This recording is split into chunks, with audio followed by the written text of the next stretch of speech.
Sumainyo ang Panginoon. At sumaiyo rin. Ang mabuting balita ng Panginoon ayon kay San Lucas. Papuri sa iyo, Panginoon. Noong panahong iyon, nang malapit na si Jesus sa Jerusalem at matanaw niya ang lungsod, ito'y kanyang tinangisan. Sinabi niya, "Kung nalalaman mo lamang sa araw na ito, kung ano ang makapagdudulot sa iyo ng kapayapaan. Ngunit lingid ito ngayon sa iyong paningin, sapagkat darating ang mga araw na paliligiran ka ng kuta ng iyong mga kaaway, kukubkubin at gigipitin sa magkabi-kabila. Wawasakin kanila at lilipulin ang mga anak mo sa loob ng iyong muog. At ni isang batoy, wala silang iiwan sa ibabaw ng kapwa bato, sapagkat hindi mo pinansin ang pagdating ng Diyos upang iligtas ka." Ang mabuting balita ng Panginoon. Pinupuri ka namin, Panginoong Hesukristo. Isang magandang umaga po sa inyong lahat. Ngayon po ay Huwebes para sa ika-33 linggo sa karaniwang panahon. At dito po narinig natin ang kumbaga pagtangis ng Diyos ng kanya pong makita ang Jerusalem, ang templo sa Jerusalem. At isang paalala na sa atin din, baka ito ay isang mensahe din na sinasabi sa ating lahat na kung alam mo lang kung ano talaga ang makapagpapasaya sa iyo o makapagbibigay sa iyo ng kapayapaan. Ngayon, itong kanyang naging propesiya sa Jerusalem, ano ba yung nasa Jerusalem na pinakamahalaga sa mga Hudyo? Yung templo. Dito ay, kumbaga, nangyari naman po talaga ito sa kasaysayan po ng Israel.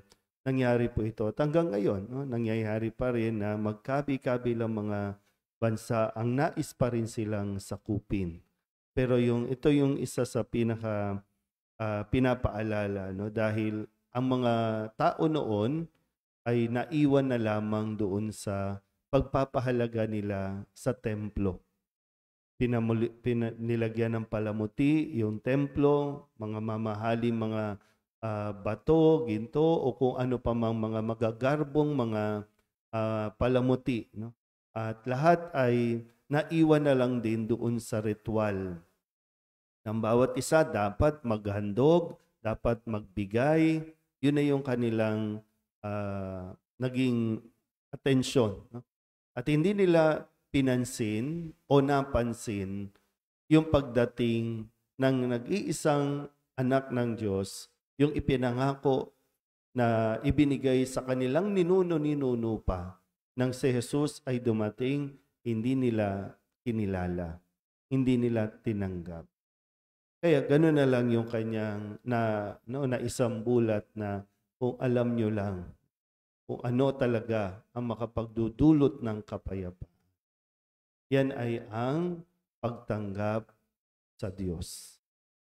So, malaking bagay po, nakakatulong sa atin ang mga ritual natin, tradisyon, kung ano pa mga ginagawa natin, nobinaryo, rosaryo, pagpipilgrimage, malaking bagay po yun.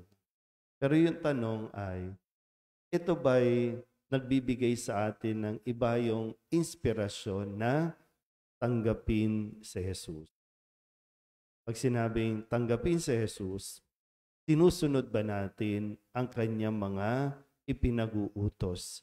Na kung tutusin itong mga utos na ito ay utos pa ng Diyos Ama, na kaya siya naparito para ipaalala sa atin, lalo tigit sa mga nakakalimot, na ito talaga ang pinaka-importante. Kaya nga sabi sa Salmon Tugunan, di ba? Ang masunurin sa Diyos ay sasagipin niyang lubos. Doon sa kwento sa unang pagbasa, sa aklat ng Makabeo, mas ninais pa nila na lumayo, iwan, no? Sabi nga dito, si Matatayas at yung kanyang mga angkan, iniwan ang kanilang ari-arian lahat, namundok na lang para hindi suwayin ang kautusan ng Diyos. Pero meron silang kapayapaan kumpara doon sa mga tao na nagpaiwan at nagpasakop doon sa utos ng hari na suwayin ang kautusan ng Diyos. Sabihin nyo, no, sa history, kahit sa atin mismo, sa kasaysayan ng bawat isa sa atin, bakit tayo nagkakaproblema? Saan nanggaling? Saan nagsimula? Sa pagsuway sa Diyos. Yun ang pinag-uugatan. Pero ito rin naman yung sinasabi, kung gusto mong magkaroon ng kapayapaan, tanggapin mo si Jesus sa pamamagitan ng pagsunod sa kanyang mga ipinag-uutos. Yun. Doon lang tayo magkakaroon ng tunay at ganap na kapayapaan na inaasam-asam at pinakahihintay-hintay natin. Wala ito sa mga bagamat kailangan mo yan, pero hindi yan ang pinakamagbibigay sa iyo ng kapayapaan kung nalalaman mo lang talaga. Amen?